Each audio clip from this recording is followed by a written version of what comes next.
Hi friends, welcome back to my YouTube channel. My name is Kylie, otherwise known as I Have Kai Creations here on YouTube, and I'm an artist. This channel is made for my art, sketchbooking, painting, hopefully some art challenges here in the future.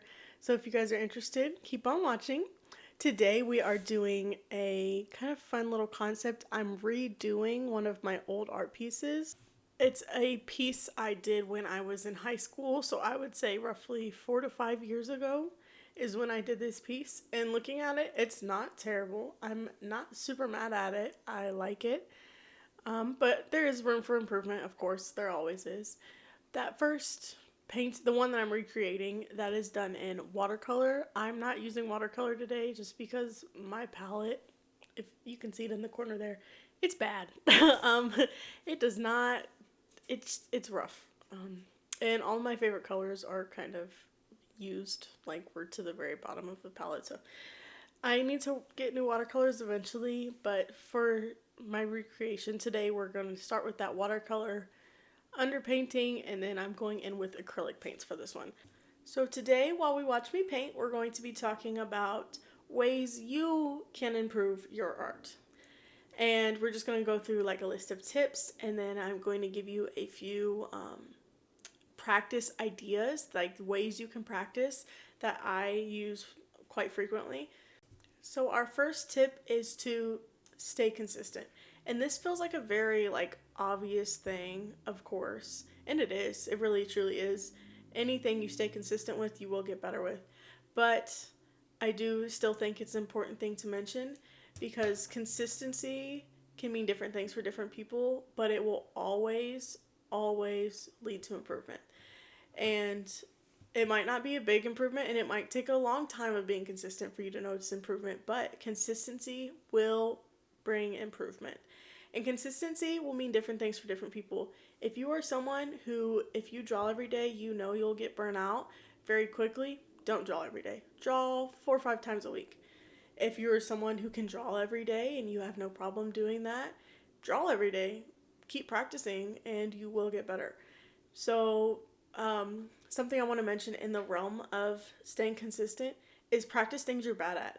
I am guilty of this as well, but I'll be like, I'm so bad at anatomy. Well, Kylie, when do you practice anatomy? Never. So, of course, you're going to be bad at it. You don't practice it. And the same goes for whatever you're not good at. If you're bad at portraiture, practice portraiture and you will get better. If you're bad at drawing dogs, practice drawing dogs and you will get better. Landscapes, still life, whatever it is. If you are bad at it, if you practice, you will get better. I promise you. Promise, promise, promise. And this is something I tell everyone when people are like, wow, you're so good. Like, all I can draw is a stick figure. And I'm like, well, anyone can be good at art. Is that the only thing you've ever drawn is a stick figure? Like, that's why you're good at stick figures, because you have never practiced anything else. And of course, talent comes into play here and there, but in my eyes, art is something that it's a skill, and you build all skills. If I'm bad at basketball, then I'm going to keep practicing at basketball and I will get better. You might never be the best, but you will improve if you practice. Period. So, first tip, stay consistent, guys. I know it's hard sometimes, but if you just like pull out your sketchbook here and there, do some sketches real quick, just so you're constantly using that skill, you will get better. My next tip is to try different mediums.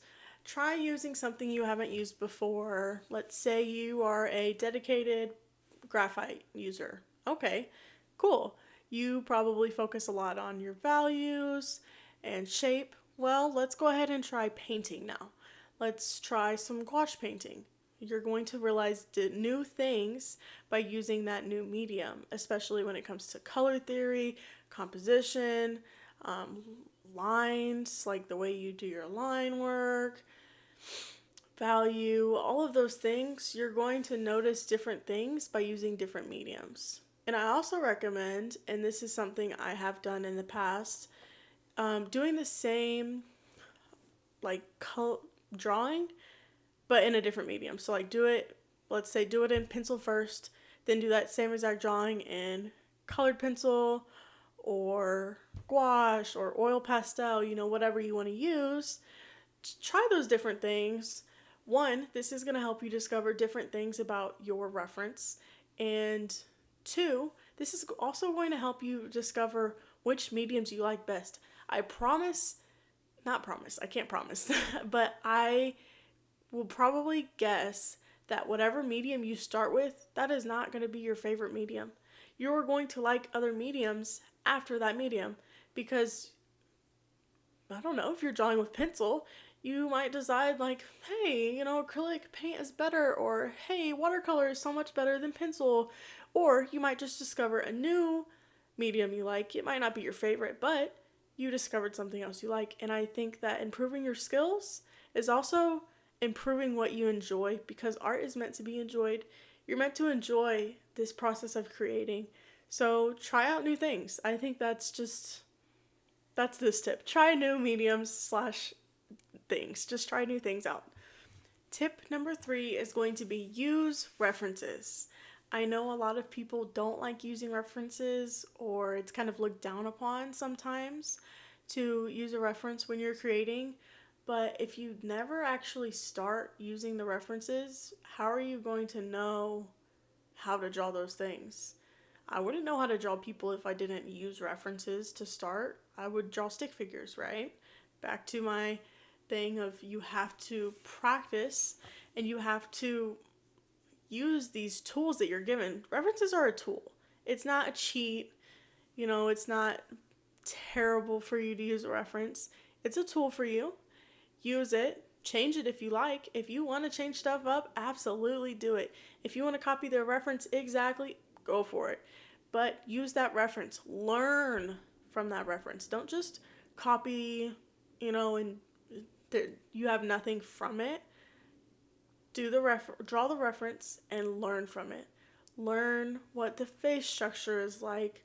Learn how you're doing the highlights in the hair, or how you do the shape of the eye, how necks connect to the head. Whatever the case is, learn from what you're using as a reference.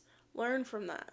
In my case of this painting here, I'm learning how hair is floating in the water. I've never really done that except for these 2 drawings here. So that's something that I obviously need a reference for. Someone in water, someone halfway in water, someone's hair in water. I didn't know how to draw that. I didn't know how to paint that. So you have to learn using references. And like I said, learn from references. Don't just copy. Okay, guys? Next tip is to make sure you are taking your breaks. Take a break when you are creating. Go pet your dog. Go take a walk. Go eat a snack. Get some water. Whatever the case is, make sure you're taking a break. I went on a whole rant about this in I forget which video, but one of my previous videos. So if you want to hear all about how taking breaks can help you so much and listen to me rant, go for it. But I'm just going to briefly go over it here. Take your break. You will feel refreshed when you come back to your art. And I know this feels like contradictory to the stay consistent, but you can stay consistent over a long period of time while also still being able to take breaks in between that. Taking a break is not completely not drawing for a day. It's if you're getting frustrated with whatever you're doing, just take a break. Stop. Walk away. You'll come back. You might be in a better headspace to continue that work. If you are feeling burnt out, take a break. Come back and be consistent next week. You know what I'm saying? Take a break. It's good for your mental health. It's good for improving your skills. And just overall, good for you. So take your break. Please, please, please. Our next tip is to do studies. Studies can be done in multiple different ways. You could be studying from a specific artwork you really like. And to do that, I usually try to recreate what they did. And then I will do a similar, not exact, but a similar art piece after that, using the things that I think I gathered from their artwork. So, and I'll pop that up on screen here for anyone who's interested. I did this recently with someone's work, and I just think it's a good way to study, especially if you like the way someone does something and you're trying to figure out how to do it yourself. That's a good way to do it. Or if you really like someone's style, you want to figure out what you specifically like about their style. So do this. Do this without intent of copying. Do this with intent to learn. And this is a really good tool. The next study I recommend is Go On Line of Action. This is a website online that there is I think you can pay for like more options, but it's free for the basic. And you go online, you can do class mode, you can just go through and you can set times. There's so many things you can do on Line of Action to practice. They have anatomy and they also have portraits. They might have more than that, but those are the two that I normally use. And I use Line of Action anytime I want to just study. So usually I use what they call class mode. So for class mode, it's going to be 10 poses for 30 seconds. And then it goes next 5 poses for a minute, 2 poses for 5 minutes, and then 1 pose for a full 10 minutes.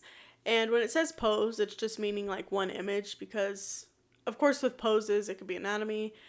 But I just looked it up and they have anatomy, animals, faces, it looks like scenes and environments, hands and feet. Like they have anything that you want to practice pretty much. You can do one of these little classes. And like I said, I just really enjoy Line of Action. It's a really, really good tool for you. It's free. Highly, highly recommend using it. And if you're like me, I've used Line of Action so much that sometimes I get the same photos and I'm like, okay, I've already drawn this. And that's fine. Like sometimes I'm cool with doing that again, but when I want something like fresh, I will use the class mode system where it's the 30 seconds, minute, 5 minutes, 10 minutes situation. And I will do that, but using my own photos that I already have lined up. So I'll just pick a few photos from like Pinterest, my gallery, whatever, and I'll have those lined up. I'll set my little timer and I'll go do it that way. Or sometimes I just do specifically timed practice. I will give myself 5 minutes to draw portraits and I'll just draw portraits as long as I feel like it. And I'll just time myself for 5 minutes. So those are good studies. The last study I want to mention that I don't enjoy doing it. I get a little bored, but it's really, really good. I think it's very helpful, is drawing the same image over and over and over again. So I did this recently. I could not get Arthur Morgan's face right. And I was like, what am I missing? Why can I not figure out what he looks like? So I was like, you know what? I'm just going to practice. So I picked one image from the game and I drew him probably, I think it was like 10 times or so. And it's the same image, just drew it, right? And by the end of it, it wasn't perfect by any means, but it was a lot better than when I was starting originally. So that's also a good study to do, is just to draw the same image multiple times in a row.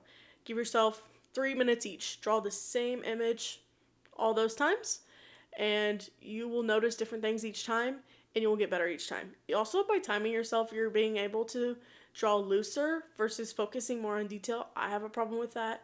So definitely, if you want looser, flowy drawings, highly, highly, highly recommend doing timed practice as well. Okay, friends, so that's all for like my big overall tips. But now I'm going to go through a few tricks that I've learned and also heard from other people, like our teachers, friends, and stuff that I do semi-regularly and do help me. So first one, and this one is a very common one, is to flip your artwork. Flip it upside down, go look in a mirror at it. If you're doing digital, you can literally flip it on your screen. Whatever the case is, that's really good. It helps you see what things are disproportionate and it helps you see the errors a little better when you're flipping things different ways. Another thing it's kind of similar to the flipping. situation is backing up from your work. Take a step back, especially if you're working on like a big piece and you're really up close to it. Take 2-3 steps backwards. Look at it from a distance. You'll be able to spot what you want to fix, what you want to, where you want to put certain lines. You'll be able to do that a lot better if you take that step back and look at it from a broader angle. The next one is, I kind of mentioned it a little bit, but don't focus too much on the detail from the jump. If you do really detailed work, because I'm the same way, I like putting in lots of detail, wait till the end for that. Because the worst thing to do is put too much detail and then your proportions are all wonky and you have one eye that's like fully done and the rest of it looks silly because you did the eye before anything else. So do a looser drawing and then slowly add in the details. And then our last little tip, do not be afraid to make bad art. And bad is obviously a subjective word. What's bad to you might not be bad to me. However, don't be scared of it being bad, in quotation marks, right? Art is fun. Art is meant to be enjoyed. Enjoy the process, guys. That is honestly, if one thing you take from this video, enjoy art. Don't worry, I know everyone wants to improve, but to improve, you have to enjoy what you're doing. So enjoy what you're doing. Have fun creating, guys. And that's the end of this video. I hope you guys enjoyed this. Personally, I feel like I really improved from one painting to the other. Let me know what you guys think down in the comments, and I will see you guys next week. Bye, friends.